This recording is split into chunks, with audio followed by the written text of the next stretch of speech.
Hola, buenas tardes, buenos días, buenas noches, dependiendo de dónde se estén conectando para escucharnos y para vernos.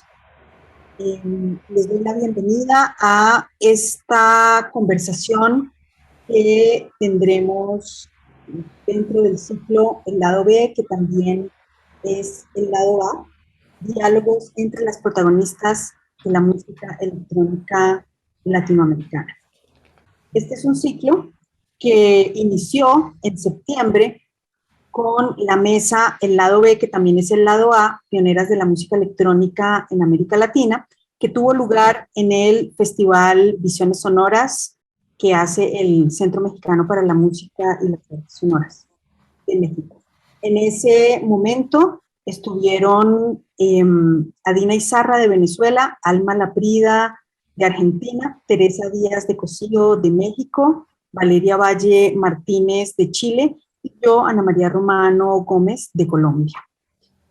La segunda parte de este ciclo de El lado B, que también es el lado A, está conformado por diálogos intergeneracionales de artistas, compositoras que comparten haber nacido en el mismo país.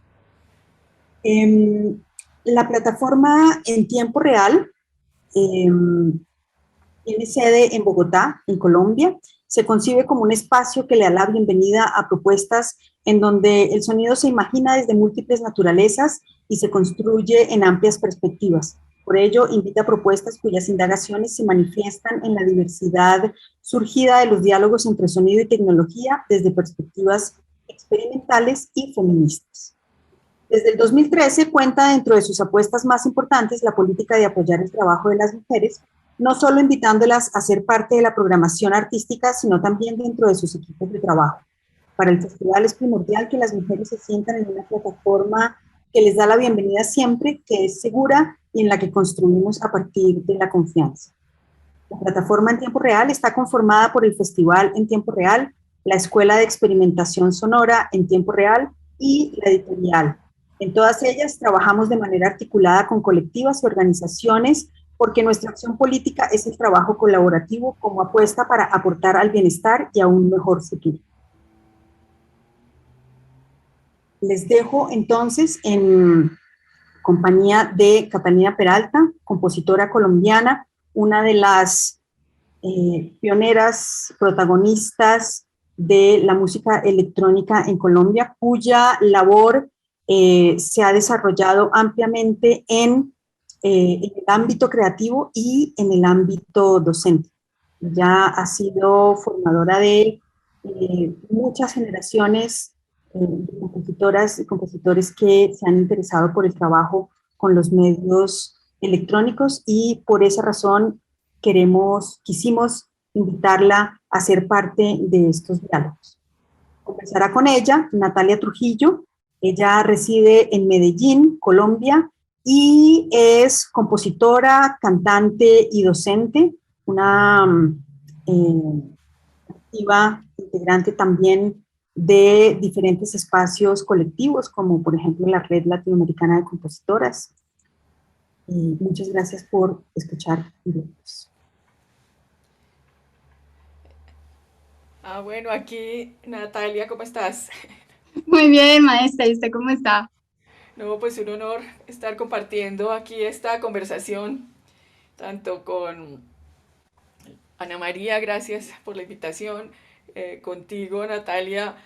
No, pues me imagino que la vida en Medellín debe ser muy distinta, la vida musical y la vida diaria debe ser, no sé, bastante distinta a la de Bogotá, a la de Bogotá.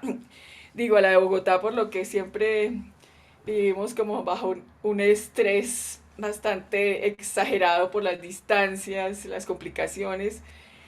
No, de pronto sí me gustaría saber cómo es tu vida en Medellín. Ok, maestra. Bueno, le cuento algo que le comentaba a Ana antes, y es que mi vida musical ha sido bastante particular, Ujú. porque aunque nací en Medellín, me crié en el eje cafetero. y hasta Ajá. hace muy poco llegué otra vez a Medellín, entonces ha sido como un poquito de varios lugares, pero sobre todo pues en el eje cafetero que fue donde me crié Ujú. y donde la conocí a usted en una vez hace mucho tiempo en una clase con Fabio Fuentes. Pero mira, de pronto fue de las primeras veces que yo estuve en Manizales, ¿sería? Sí, señora, De las totalmente primeras. allá. Ay, Y qué por ser emoción, ¿no? Pero qué emoción súper que alguien. emocionante. Sí, Sí, entonces somos más cercanas de más lo que que. creemos, Sí. sí. Em, entonces, pues mi proceso empezó en el eje cafetero. Mi Mm, experiencia ya pues empezó como con el canto y con el violín en bandas de pop y de rock con mi hermana que es bajista en la ciudad de Pereira y de ahí ya me fui a Manizales a hacer mi carrera en composición.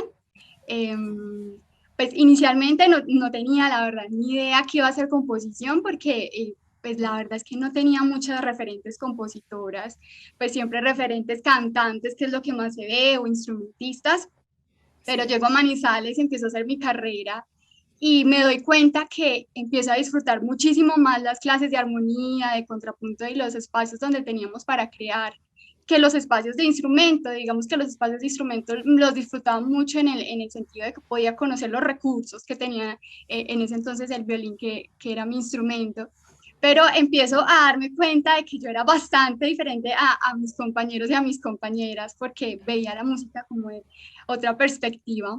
Y sí. luego entramos ya a la mitad de la carrera a elegir el énfasis y yo dije, bueno, acá sí tengo que definirme, acá sí tengo que contestarme la gran pregunta. Y Ver fue para cuando dónde. Ver para sí, dónde coger, sí. totalmente. Y fue cuando pues decidí entrar al énfasis de composición a ver qué pasaba.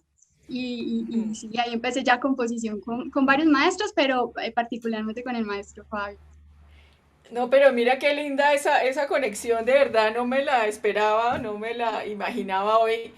Una conexión a través del maestro Fabio Fuentes, además que tan cercano pues a mí también, por diversas razones, a través de su hermano Armando Fuentes, laudista, colega, compañero del coro del cual fui yo parte y que también impulsó a la música, pues que fue el coro de la Universidad de los Andes.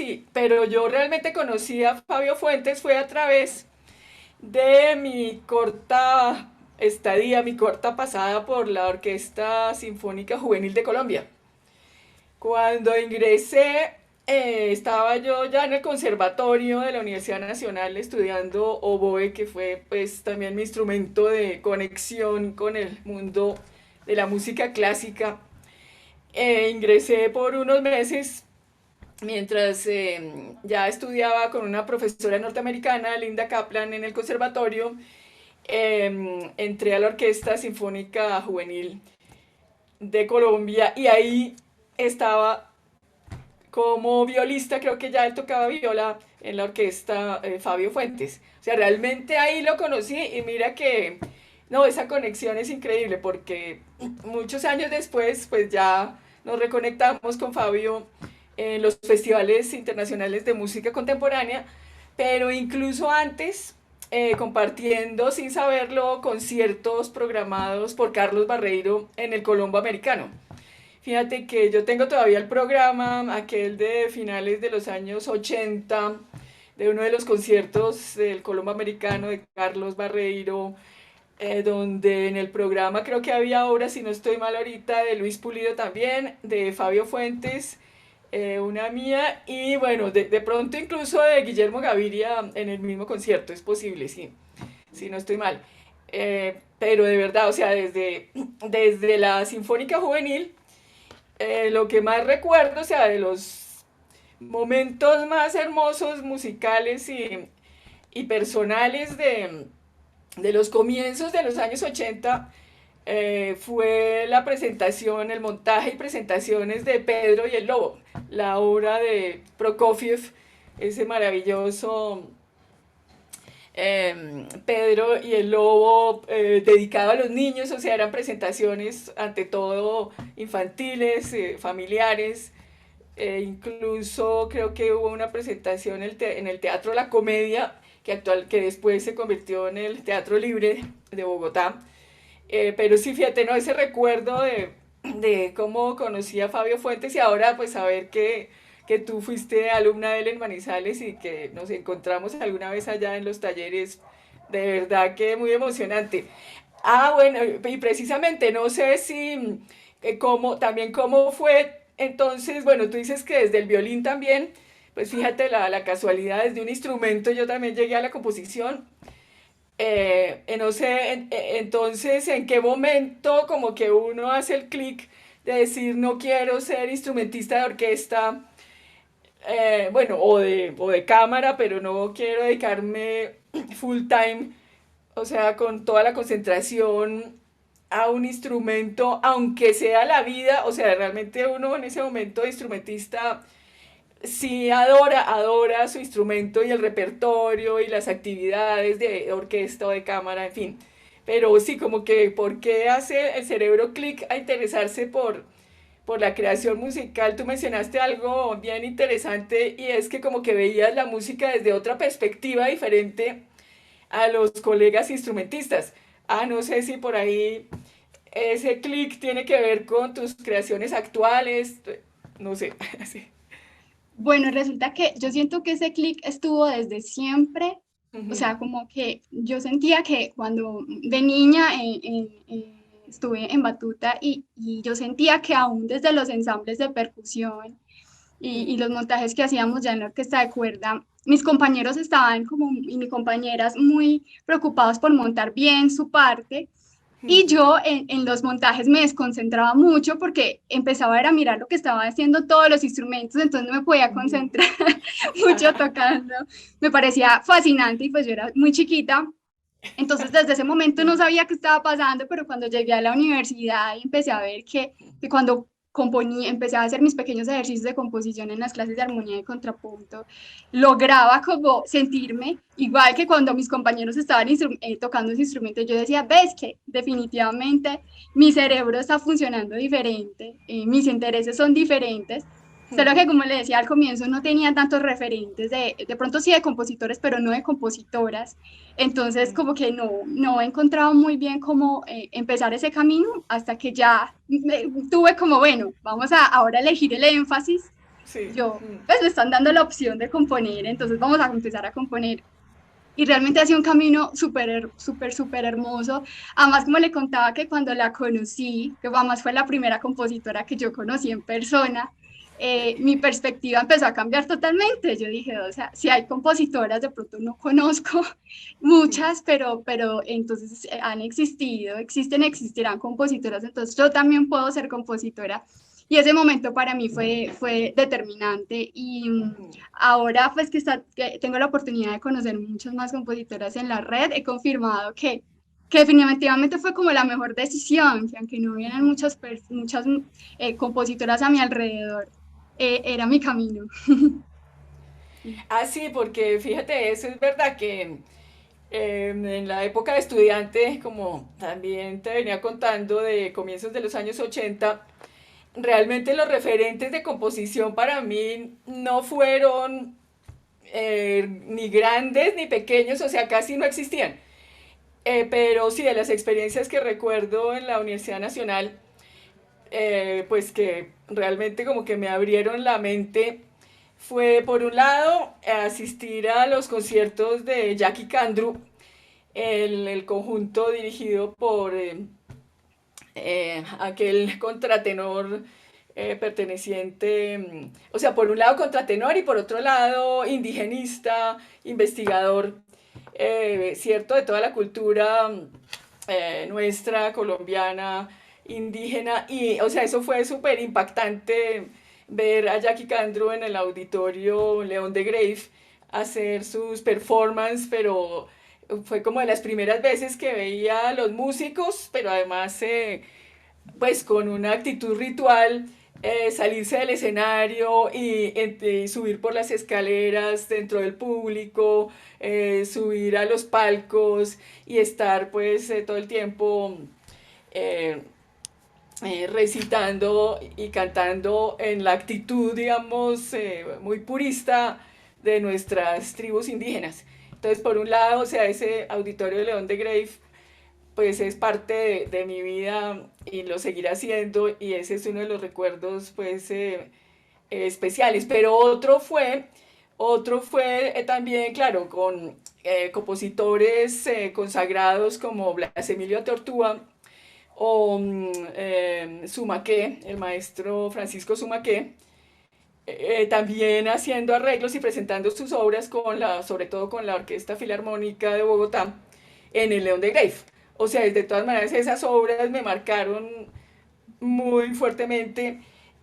También en el conservatorio, en el coro del conservatorio, alguna vez vino el maestro Francisco Sumaque a dirigirnos, o sea, a dirigir una obra suya, bastante experimental y nosotros como que no entendíamos qué teníamos que hacer con esa partitura, con elementos indeterministas, pero entonces ya sentir a un compositor dirigirnos, eh, o sea, eso también ya fue maravilloso en el conservatorio, o sea, las cosas que en el fondo hacen clic. Otro clic ahí importante fue asistir a conferencias en su momento lo que se llamaba el Centro Cultural El Muro Blanco, donde dictaba clases y daba conferencias Luis Antonio Escobar. Y bueno, por X o Y razón acabé yo yendo regularmente a las conferencias del Muro Blanco, y una de ellas fue la de Luis Antonio Escobar. Además le pude hacer una pequeña entrevista en ese momento, o sea, fue un encuentro también así iluminador. Y lo curioso es que yo acabé estudiando posteriormente, ya estando en Viena, con un profesor que fue compañero de clases de Luis Antonio Escobar. Y ambos estudiaron con Boris Blacher en Berlín. Y, o sea, también como una casualidad de la vida que acabara yo estudiando con un compañero de Luis Antonio y pues del mismo profesor Boris Blacher. Aunque, o sea, por ese lado, digamos, de pronto me llega la escuela neoclásica por el lado de Boris Blacher o de Luis Antonio Escobar, pero sí, fíjate que el contacto personal con los compositores, o sea, de verdad lo estremece a uno hasta tal punto que abre el panorama totalmente hacia un futuro diferente al que uno estaba planeando, por lo menos, ¿cierto?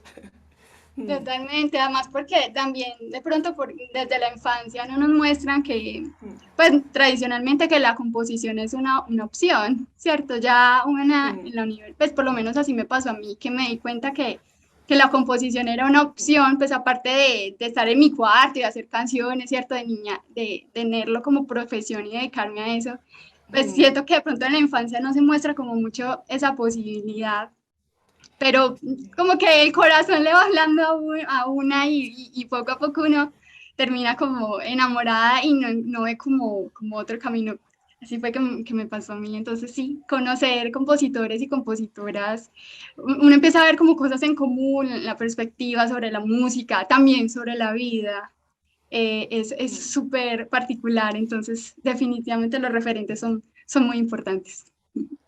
Sí, y no, y definitivamente no es un camino fácil, no ha sido un camino fácil y no seguirá siendo un camino fácil, yo creo, porque en Colombia, de todas maneras, buscar apoyo para la composición, llámese erudita o culta o clásica contemporánea, de todas maneras no es fácil, a pesar de que ha habido ya más y más convocatorias, yo creo, cada vez más para las nuevas generaciones. Yo creo que se ha ido abriendo un poco el camino. No sé cómo tú lo percibes, no sé, desde que te decidiste por la composición y luego ya recientemente si has visto que sí se amplían las posibilidades para los compositores y compositoras pues de todas maneras falta mucho y sí hay como mucho en contra, digamos.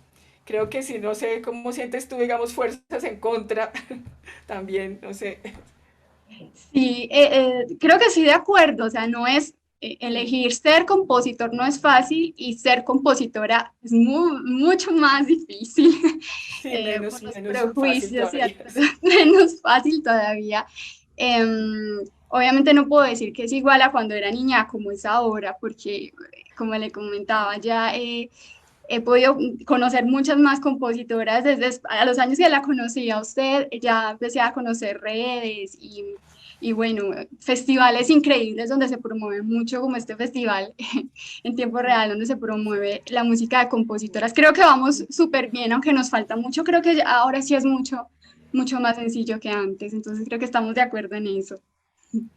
Sí, exacto, pero por ejemplo algo que yo creo que seguimos sin comprender es cómo no hay unas políticas realmente de base y realmente fuertes por parte de las grandes orquestas en Colombia de interpretar, o sea, no solo cierto porcentaje de obras de compositores colombianos en su repertorio anual, sino, o sea, realmente todas las semanas, o sea, a todas horas deberían estar nuestras orquestas que además se sostienen gracias a nuestros impuestos, o por lo menos, bueno, la Sinfónica Nacional creo que tiene recursos privados y todo, pero no importa, igual, ¿cómo es posible que de base no tengamos esa política de que lo más importante sería que interpretaran a los compositores colombianos y no al revés, digamos, no, pues yo apoyo, claro, totalmente el repertorio universal,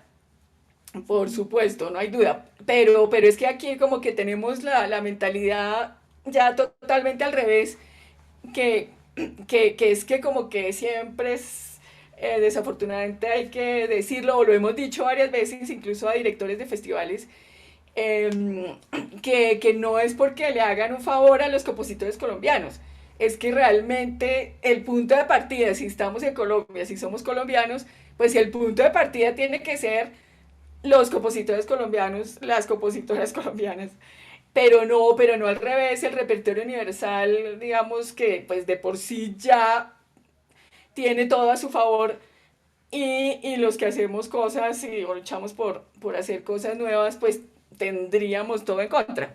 Entonces sí me parece, digamos, ya a nivel de obras orquestales, pues sí es difícil, sigue siendo muy difícil trascender o ir en contra de esa política o de la, digamos, la mentalidad que no alcanza por dar el giro para que primero que todo sea la composición desde Colombia hacia el mundo y no siempre al revés. Pero entonces esto me llevaba como también a pensar que la dificultad para que nuestras obras sean interpretadas por orquestas o incluso orquestas de cámara, sí nos lleva de pronto o nos ha llevado a componer mucho más música de cámara y música con medios electrónicos, precisamente, ¿no? Totalmente. Hmm, hmm, Eso sí, totalmente, maestra, tiene toda la razón. Por hmm. eso mencionaba que, digamos, es mucho más fácil, o por lo menos para mí lo ha sido, desde que he conocido festivales y he conocido redes y he conocido, bueno, muchas, muchas cosas en pro de la música de compositores y compositoras colombianas. Y digamos que en ese sentido se ha hecho mucho más sencillo para mí, pero la realidad es que en las orquestas y en los ensambles, reconocidos del país, incluso en los que no son tan reconocidos, la mayoría de repertorio sí es europeo, por decirlo así, de otros lugares, y Hmm. debería ser la prioridad, como se dice, si son orquestas de Colombia, la prioridad debería ser la música que se hace en Colombia, ¿cierto? Que se hace por los colombianos y por los colombianas. Además, también que cuando se suena la música hay o sea, un porcentaje muy abismal entre la música que es de compositores y la música que es de compositoras. O sea, También, si es poca también, la sí, música de compositores colombianos. Cuando ya sí, hablamos música de compositoras colombianas, eso ya es todo un acontecimiento. Y no exacto, debería ser así, no debería ser el sí, acontecimiento o solamente porque es el Día de la Mujer en el año, ¿cierto? Sino sí, como debería ser algo común, algo normal, algo justo. Nada más porque hay sí. compositoras extraordinarias Hmm. en Colombia y en el mundo y en Latinoamérica. En eso estamos de acuerdo. Sí, exacto, son ahí como las contradicciones en las que seguimos viviendo. Ah, pero tú también ibas a mostrar un fragmento de una obra tuya. No me dijeron, creo que íbamos a mirar es una suya Ajá. eh, para guitarras y electrónica en vivo.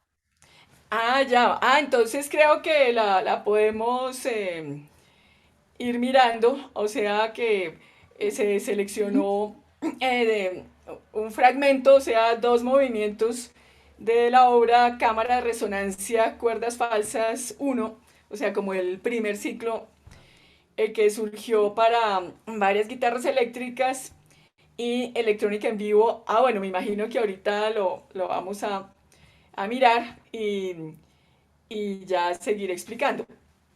Entonces, bueno, ahora podemos ver el fragmento y sigo explicando.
Esta obra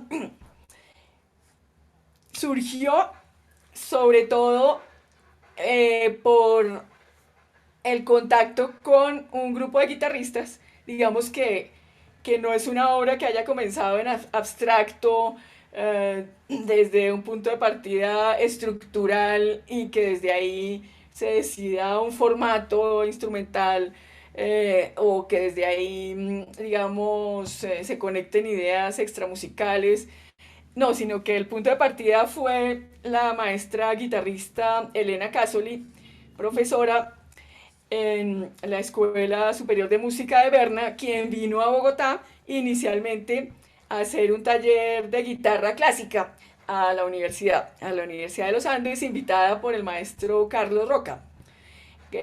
Y no sé, casualmente, pues yo estaba por ahí, acabé como conociendo a la maestra Casoli, también gracias al maestro Armando Fuentes, quien me la presentó. Bueno, como todo en la vida, digamos, se vuelve un contacto informal, pero muy inspirador.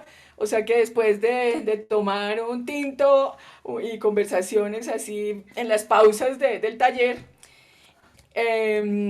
pues sí, surge la idea de dedicarles unas obras a la maestra Casoli y a sus alumnos de la escuela superior, y de ver la posibilidad de que ellos pudieran venir a Bogotá a trabajar la obra, a acabarla de componer al año siguiente.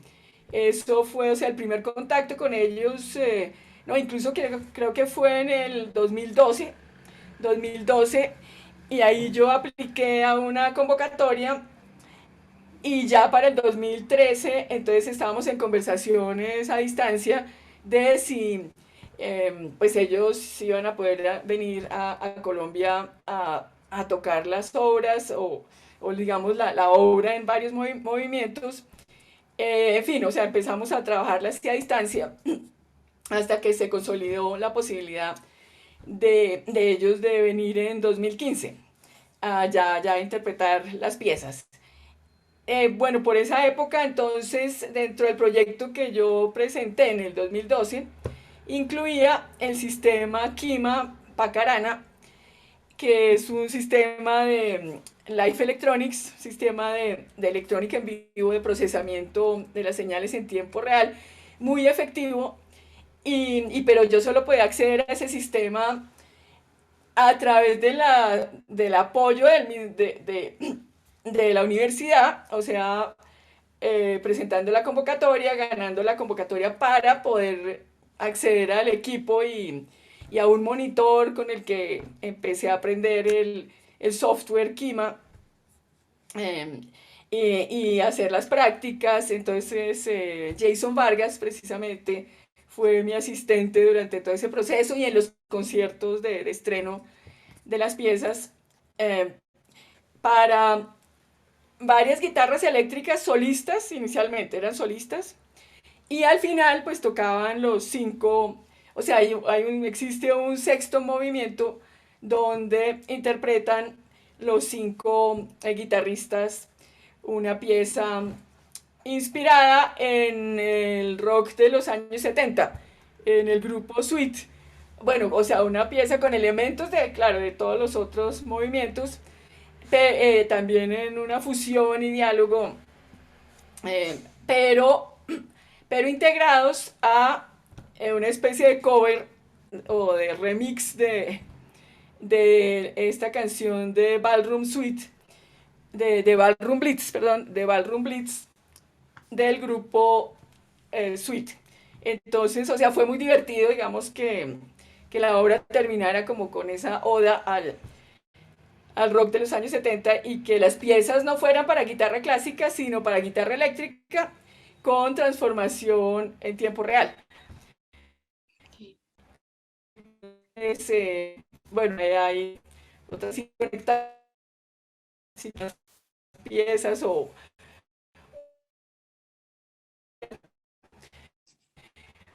qué piensas de ese tipo de obras mixtas, de cámara solística, pero mixtas. Ok, yo escuché la obra y me encantó. Es una obra fascinante. Además que me llamó mucho la Gracias. atención como lo de resonancia, esa cámara de resonancia. Entonces, pues lo primero que pienso es, bueno, va a girar en torno a la resonancia, ¿cierto? Y Ajá. cuando vi que eran, digamos que no era interpretado por un solo o una sola guitarrista, sino que cada sección era un guitarrista o una guitarrista, me pareció como más cautivante todavía. Porque yo soy como muy visual, entonces se me hizo como cada persona como una historia. Y cada Ay, qué bonito. historia, sí, cada historia como si fuera el capítulo de un libro que es sobre la resonancia. pero que cada guitarra o cada capítulo, cada persona iba a resonar de manera diferente. Pues fue como la sensación que me dio y como lo percibí, me pareció genial, porque en cada guitarrista había como un manejo con la electrónica diferente. Entonces me encantó, me pareció súper interesante, súper linda la obra. Mira, no, pues sí, gracias, me alegro que te haya gustado ese aspecto como de alternar el guitarrista, o sea, no solo la guitarra como instrumento, el modelo de guitarra y los pedales, sino la persona, el intérprete mismo, sí, como que tiene todo un mundo diferente al otro guitarrista porque cada uno tiene sus pedales de distorsión distintos o el wah-wah lo tiene un guitarrista para el tercer movimiento, pero no el del segundo movimiento, que tiene otro pedal de distorsión, pero a la vez todos sí pasan por el sistema Kima. Eso sí, por supuesto, para cada movimiento hay un patch, una configuración diferente, o sea, de resonancias diferentes. Totalmente. Unas, Ajá. sí, exacto, unas como más seca, como si fueran espacios más de baldocines, así reverberantes pequeños, otras de espacios reverberados muy largos, ya más estilo catedral, qué sé yo. Eh, bueno, y hay unos módulos de improvisación importantes que me decía la maestra Casoli misma que le pareció interesante que la improvisación no fuera como toda la pieza, pues porque hoy existen muchos ensambles de improvisación, digamos, o el género del ensamble de improvisación ha vuelto a tomar mucha fuerza. Pero digamos, a ella le gustó particularmente que dentro de las piezas habían unos módulos improvisatorios, pero dentro de un discurso escrito muy eh, preciso, o sea, de connotación precisa y exacta, pero de pronto ellos como intérpretes entraban al módulo improvisatorio y de verdad se podían desfogar y sacar también su virtuosismo y su expresividad espontánea, pero dentro de unos discursos que ellos, o sea, lograban asimilar y lograban a la vez soltarse en los módulos improvisatorios. Entonces, sí, eso fue interesante en la experimentación con ellos también.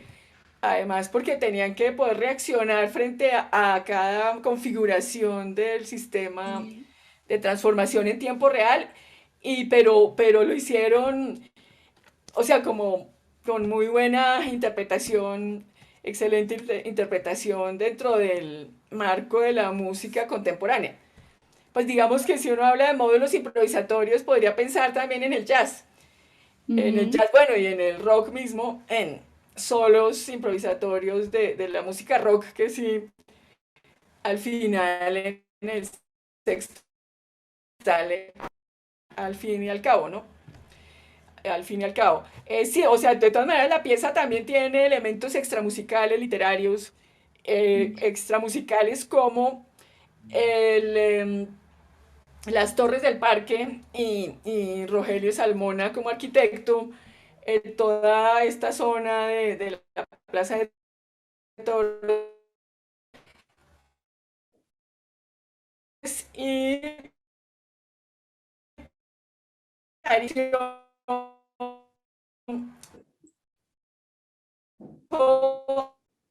su placa, las escalinatas, o sea que hay una conexión con el poeta Jorge Salamea y su gran poema El sueño de las escalinatas.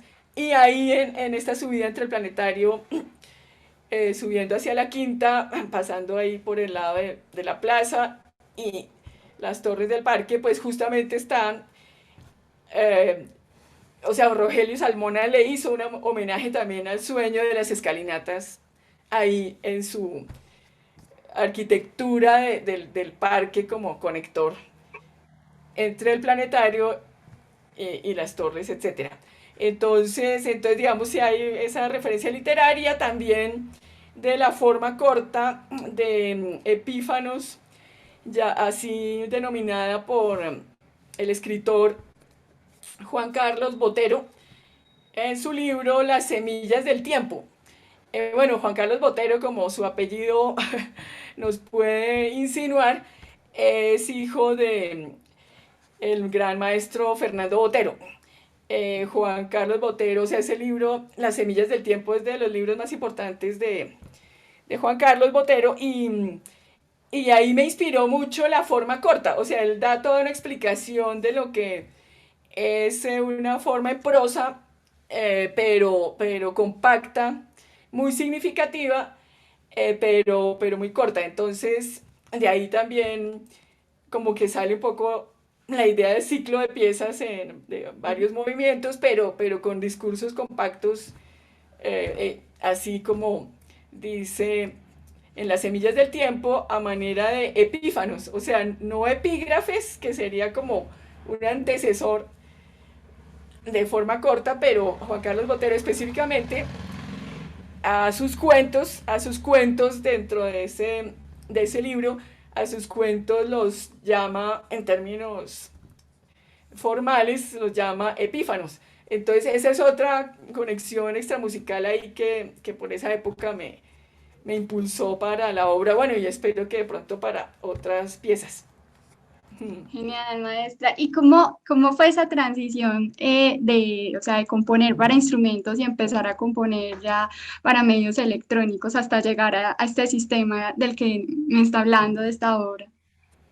Ah, pues mira que, bueno, claro, eso ya también se remonta a la época de estudiante en la Escuela Superior de Música y Artes Representativas de Viena, donde pues uno entra a estudiar, bueno, piano a lo loco, o sea, piano complementario, mejor dicho, todo lo que uno quiera, porque igual llegan los orientales que tocan pues como dioses, o sea, tanto muy bien musicalmente como técnicamente, pues unos monstruos, entonces pues claro, se siente uno como que escasamente si va a dar la talla, o sea que primero que todo el mundo acústico instrumental pues es lo que hay que dominar en la Ujú. escritura, tanto, bueno, tanto la participación con coros o dirección coral, que también nos ponían a practicar también dirección coral. Entonces, de ese mundo acústico instrumental, descubro que existe el Instituto de Música Electroacústica y Experimental de la misma escuela y que hay unos cursos a manera de especialización donde uno puede aprender a componer en el marco de la música electroacústica. Y entonces, aprovechando esa posibilidad, casi desde el comienzo, digamos, eh, qué sé yo, varios años después de ingresar a este mundo acústico instrumental, ingreso a hacer esos cursos de especialización, o sea, paralelos a la otra formación, digamos, grande. Ujú. Empiezo ya de una vez a componer con los medios electroacústicos, con un alumno, alguien quien tuvo contacto tanto con Olivier Messiaen, o sea, tuvo contacto con la escuela de Messiaen, así como con la escuela de Pierre Schaeffer, quien era Dieter Kaufmann. Kaufmann y luego otro profesor que también tenía esa escuela similar, Wilhelm Sobel, ahí pues me guiaron, pues fueron como mis mentores en ese momento con los medios electroacústicos. Y, o sea que sí, el punto de partida fue la escuela de la música concreta. O sea, la Ujú. escuela, digamos, heredera por un lado, de la música concreta francesa, por esa línea de Kaufmann, pero por el otro lado de la línea, por supuesto, no podía faltar, por la línea alemana de la música electrónica pura. Y sobre todo, pues la gran influencia también para la electrónica en vivo tuvo que ver con Stockhausen, porque pues es como también de los grandes compositores, como Berio, o sea, es que los grandes compositores sí se acercaron a los medios electrónicos. no es como en Colombia a veces se piensa, no, que es que el cierto, como que el compositor o la compositora electroacústica, como que no tiene nada que ver con Sí, el muy medio de la aparte. orquesta, pero es una mentalidad nuestra, o sea, de aquí no sé si, o sea, no sé, realmente sigo sin entender por qué separamos tanto todo en cajones, en casillas, y entonces, pero entonces no habría existido un Luciano Berio, que tanto fue gran compositor de obras holísticas, instrumentales, vocales, así como de obras puramente electrónicas o con electrónica en vivo. O sea, o Stockhausen mismo, como te digo, que sí fue un gran ejemplo, pues haberlos tenido cerca, haberlos podido observar en ensayos, en acción, en los conciertos y haber estudiado sus partituras en la escuela, pues sí, definitivamente también hicieron clic. Ujú. No hay que olvidar, y pues digamos, resumiendo un poco ese camino, que fue en ese instituto de música electroacústica experimental, donde descubrí las grabaciones, o sea, las obras electroacústicas que estaban almacenadas allá en la fonoteca Ujú. de Jacqueline Nova. Entonces, fíjate, Ah, no hay que olvidar, no hay que olvidar, digamos que casualmente conocí a Jacqueline Nova fue ingresando a esa especialización y, y bueno, que ella, como ella fue tan importante, fíjate, llegaron allá a esa fonoteca de Viena, de ese instituto, sus obras electroacústicas como los cantos de la creación de la tierra y entonces pues claro, o sea, ese descubrimiento también fue como un sueño, como, como mágico absolutamente, porque aquí en Colombia no alcancé como a empalmar con sus conciertos en la Nacional en Bogotá, no alcancé, como que sí, no, nunca me crucé en Colombia, pero vine a descubrirla, fue allá y fue un descubrimiento maravilloso, no hay duda.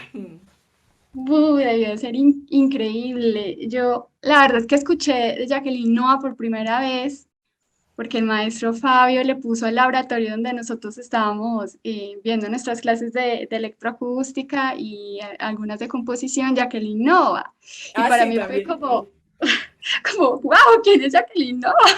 Exacto, Pues o sea, fue como, wow, y entonces él nos explicó que ya había existido un laboratorio antes, que creo que fue el primero de los primeros laboratorios de música electroacústica acá en Colombia, que se llamó Jacqueline Nova, y él en honor a ese recuerdo fue que el laboratorio de nuestra universidad le puso así, y fue algo muy sí, emotivo, sí.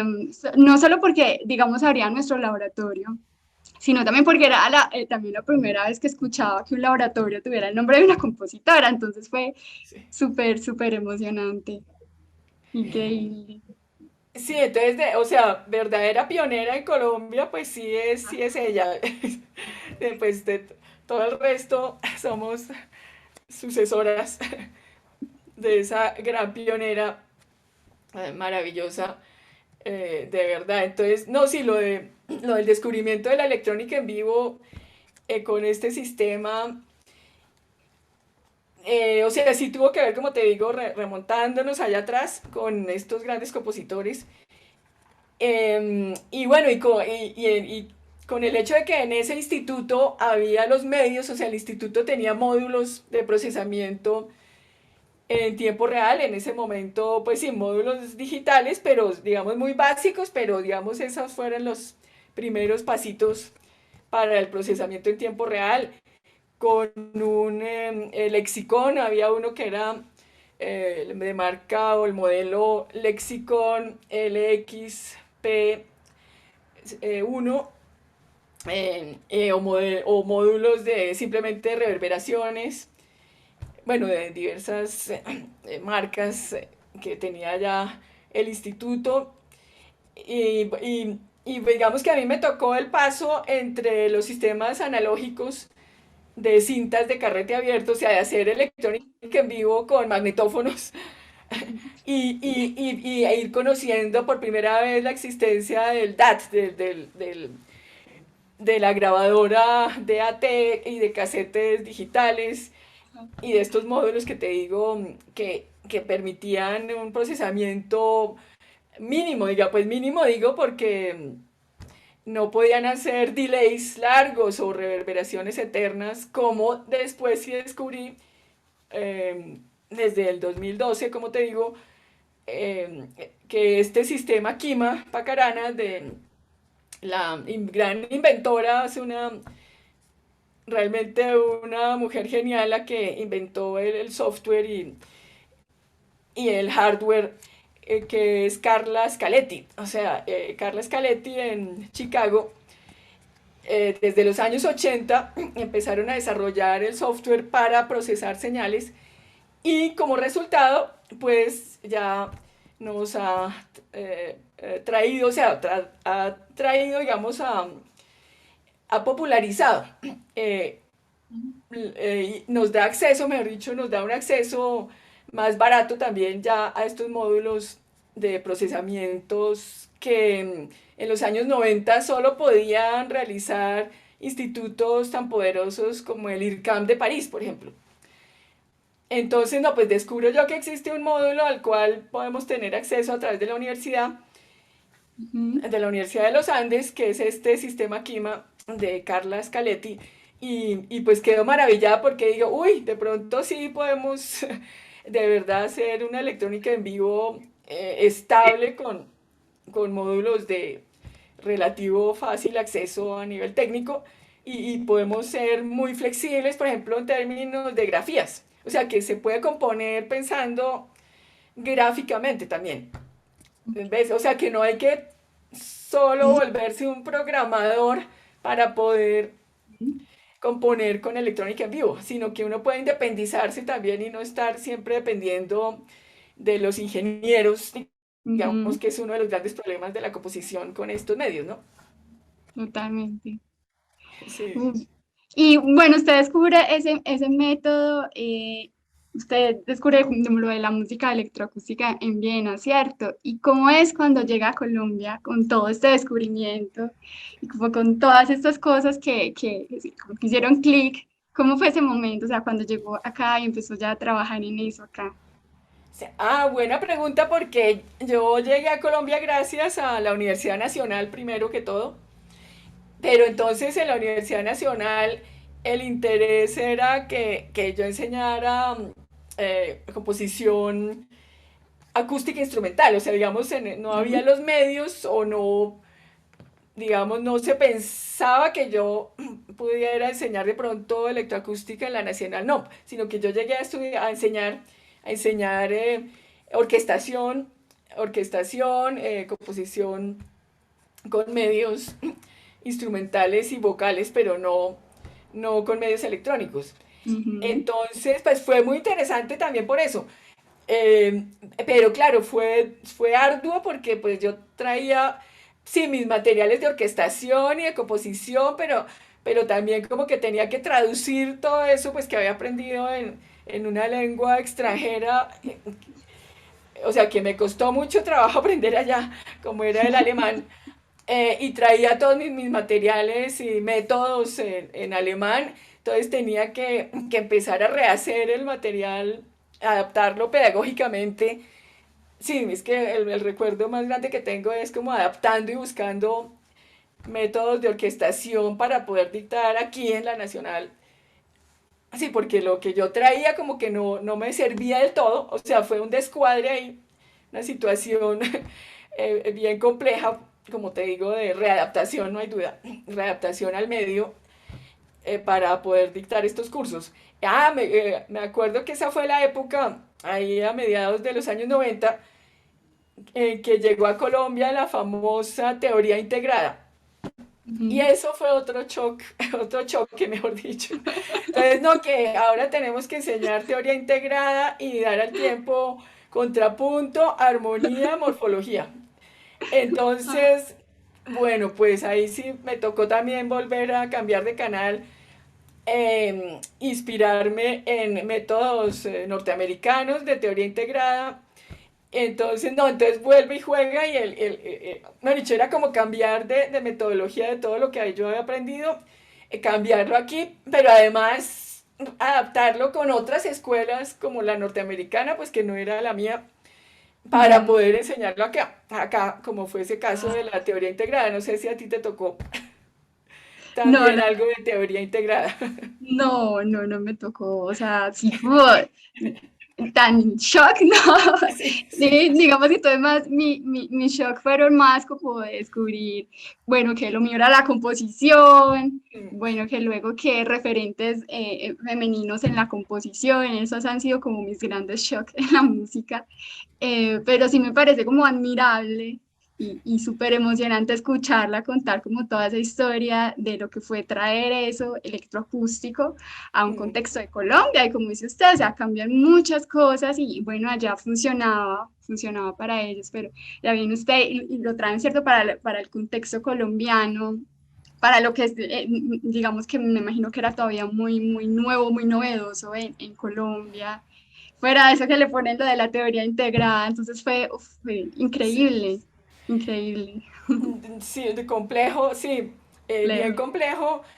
Y entonces surge el interés por parte del Departamento de Música ya de los Andes en que diera unos cursos de electroacústica. Y había, bueno, unos colegas maravillosos muy cercanos que también ya estaban dictando allá y que yo conocía de la Nacional. Y entonces como que curiosamente me vinculo a la Universidad de los Andes más desde el punto de vista de la electroacústica, pero, pero finalmente también acabo enseñando ambas cosas.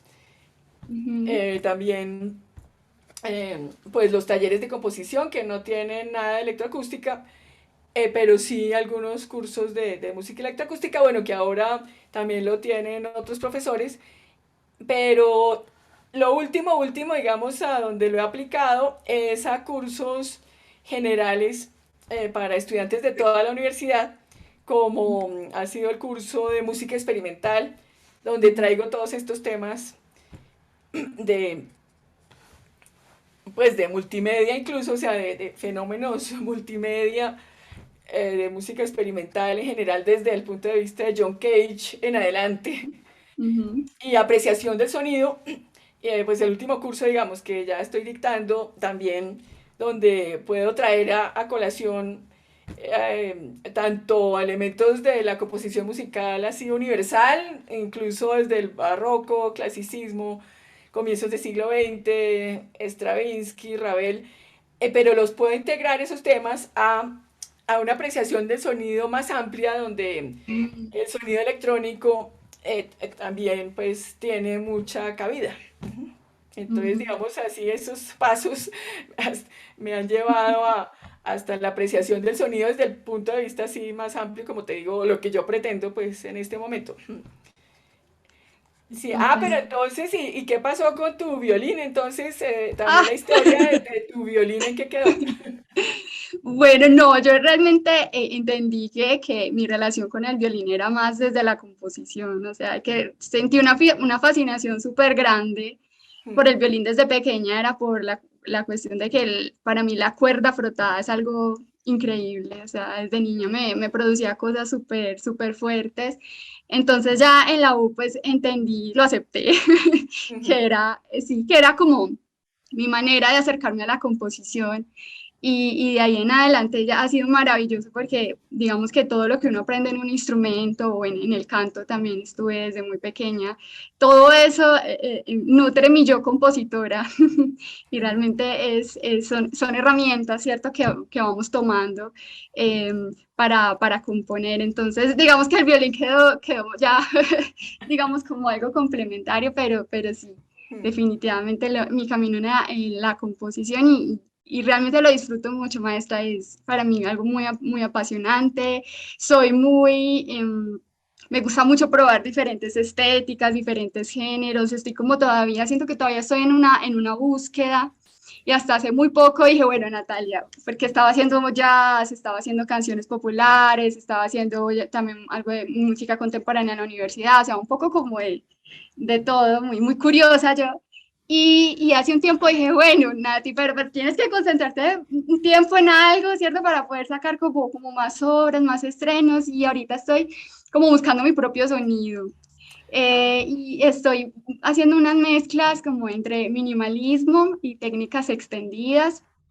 Estoy ahorita preparando una pieza con una flautista que admiro muchísimo y es una obra para varias flautas y la intención de esa obra es mezclar como estos dos opuestos, ¿cierto? Como que es el Sí. minimalismo y ya técnicas extendidas y en ese proceso estoy como de encontrar mi propio sonido después de una búsqueda de muchos años, como le comentaba, desde que empecé en el violín, Sí. una búsqueda y luego en la composición, pero habían muchas opciones, o sea, me gusta mucho, mucho de todo.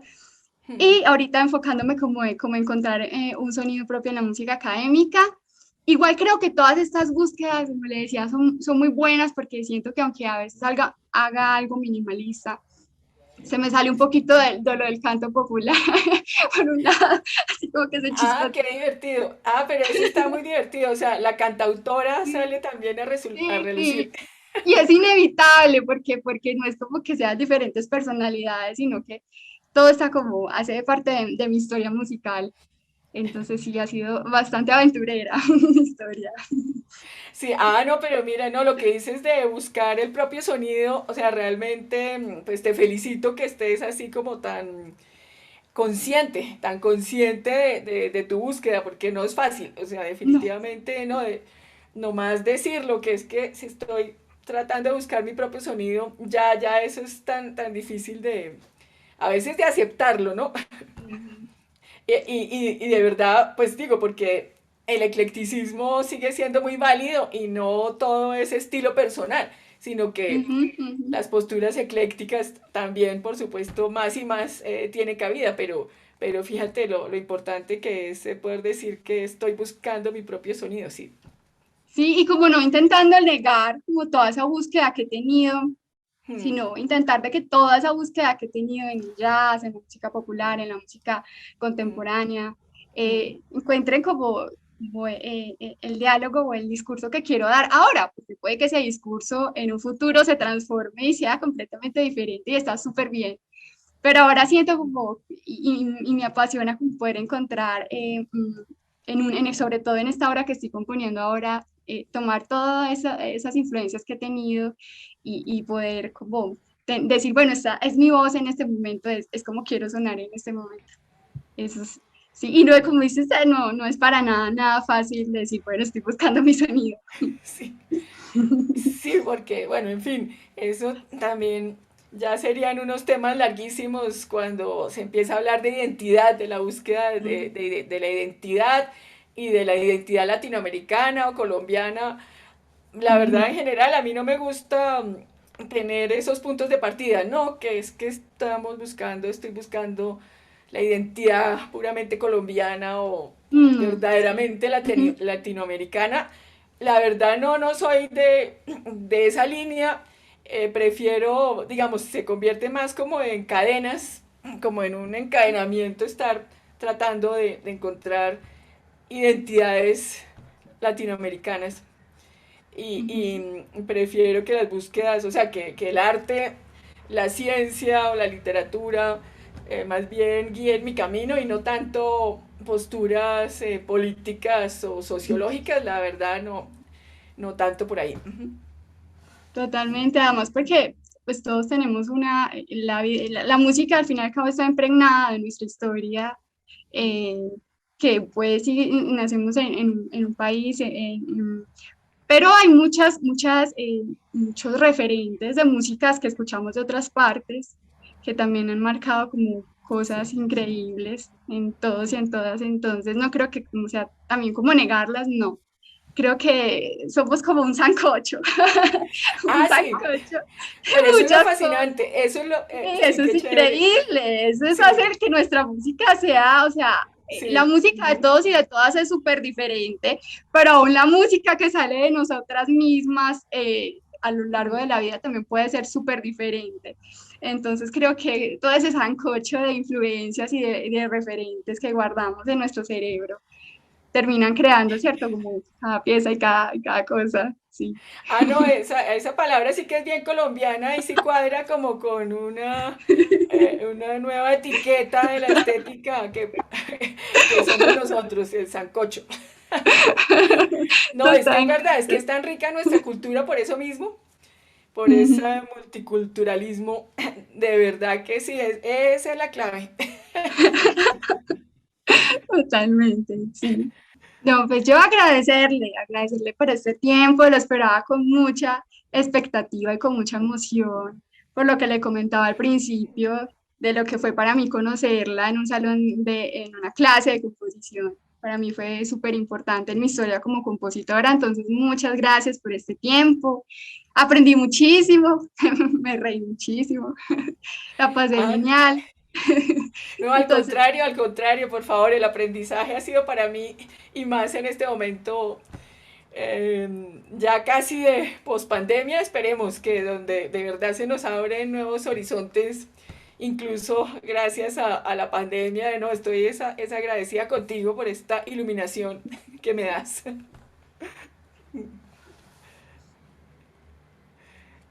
Sí, o sea que no, pues yo tampoco tengo así nada más que solo que agradecer a Natalia muchísimo, de verdad, por esta conversación y a la maestra Ana María por la invitación y por acogernos aquí, facilitarme, he dicho, tener la idea de conectarnos aquí con Natalia.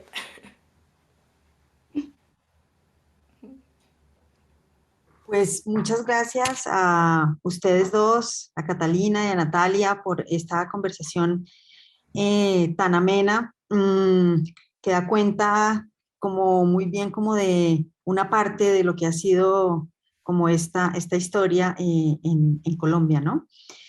Em, este es un proyecto que, como bien anotaba Catalina, para en tiempo real siempre es importante tejer, entretejer y conectar. Eh, Muchas veces, creo que el 90% de las veces, quienes están en los encuentros, en los diálogos, no se conocen y es intencional, ¿no? Así lo hacemos también, por ejemplo, en el ciclo de radio y bueno, en diferentes espacios porque nos interesa abrir canales de comunicación, canales para compartir, para encontrarse, porque eso es como parte como de la raíz, de la esencia de en tiempo real. Entonces, nuevamente les agradezco y le comparto a quienes nos están viendo y escuchando que estas conversaciones eh, hacen parte de el lanzamiento de un proyecto que va a continuar en el 2022. Eh, seguiremos y, o sea, seguiremos con los diálogos, pero además también habrá una tercera, como un tercer componente de este ciclo que hemos denominado el lado B, que también es el lado A. Entonces, para que se mantengan en conexión y pendientes de nuestras redes para que puedan seguirnos.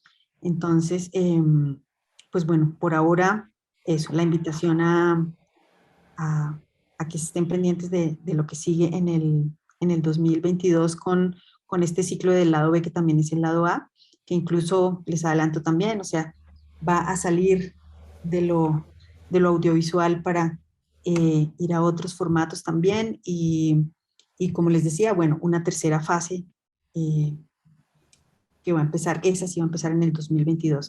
Este es el lanzamiento de las conversaciones, de los diálogos. Entonces, nuevamente, muchas gracias por ver, escuchar y, por supuesto, a Catalina y a Natalia por su tiempo, por compartir sus experiencias, por compartirnos sus aprendizajes y seguimos entonces ahí en conexión. Que estén muy bien. Mil gracias, un honor, gracias, todo un honor haber estado aquí con Natalia, con Ana María. muchas Chao, gracias. gracias, chao. Chao.